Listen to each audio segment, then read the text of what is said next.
Olá, amigos. Sejam bem-vindos a mais um @professor LFG. De segunda a sexta, sempre um tema de atualidade para você. Vamos falar hoje sobre uma recente decisão do ministro Marco Aurélio do Supremo Tribunal Federal no HC 98712. Neste habeas corpus, tratava-se de uma questão extremamente delicada e importante, qual seja a transmissão do vírus da AIDS para a terceira pessoa. A questão é a seguinte: qual é o crime que a pessoa comete quando conscientemente transmite o vírus da AIDS para alguém? Claro, normalmente isso acontece sem comunicar a outra pessoa. Qual é o crime? É o crime do artigo 131, que cuida do perigo de contágio, de moléstia grave, ou seria tentativa de homicídio? Essa é a polêmica. A polêmica está aí. O Ministério Público, neste caso, entendeu que se tratava de uma tentativa de homicídio e denunciou por tentativa de homicídio. Até porque, como todos sabemos, a moléstia, o vírus HIV, ele é mortal. Ele é mortal. Portanto, esse foi o enfoque do Ministério Público. A defesa veio com outro enfoque. Disse que, na verdade, o agente, no momento em que praticou a relação sexual, ele queria só transmitir a moléstia grave. E nada mais. Portanto, para a defesa, teria ocorrido o crime do artigo 131 do Código Penal: transmitir moléstia grave. Assim foi o entendimento do ministro Marco Aurélio neste HC 98712. Olha o que diz a lei: praticar, com fim de transmitir a outrem, moléstia grave de que está contaminado ou ato capaz de produzir o contágio. Reclusão de 1 a 4 anos. Entendeu o ministro Marco Aurélio que este seria o delito. Artigo 131.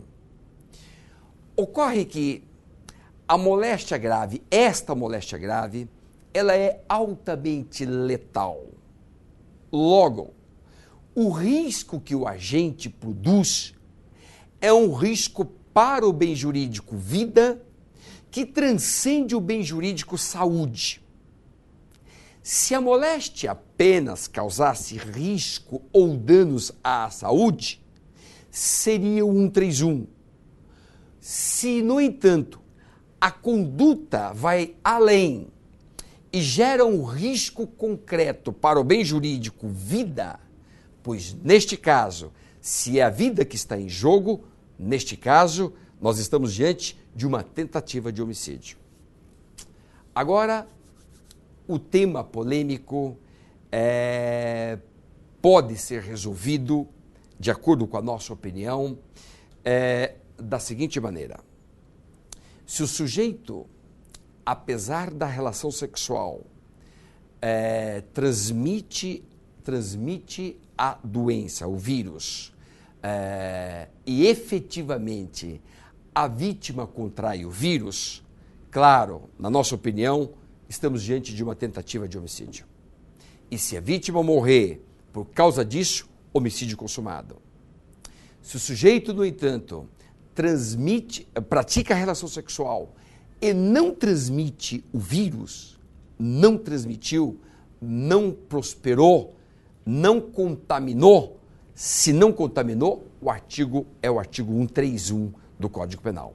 Para nós, essa seria a distinção importante a ser feita neste caso. Ou seja, transmitiu ou não transmitiu o vírus? Se transmitiu, entramos no campo da tentativa, porque agora está em jogo o bem jurídico vida. Se não transmitiu, estamos no 131, porque agora está em jogo o bem jurídico saúde. Essa diferenciação é que deveria ter sido feita, na nossa opinião, na decisão, no acórdão 98712. Nada disso consta do acórdão. O acórdão foi direto para o 131, mas também o acórdão não explica se transmitiu ou não transmitiu o vírus HIV. Para mim, é um ponto sumamente relevante constatar, em cada caso concreto, a efetiva transmissão desse vírus. Transmitiu ou não transmitiu? Nós temos os nossos comentários escritos sobre isso lá no nosso blog. Vejam lá, no nosso blog, blogdolfg.com.br. Avante!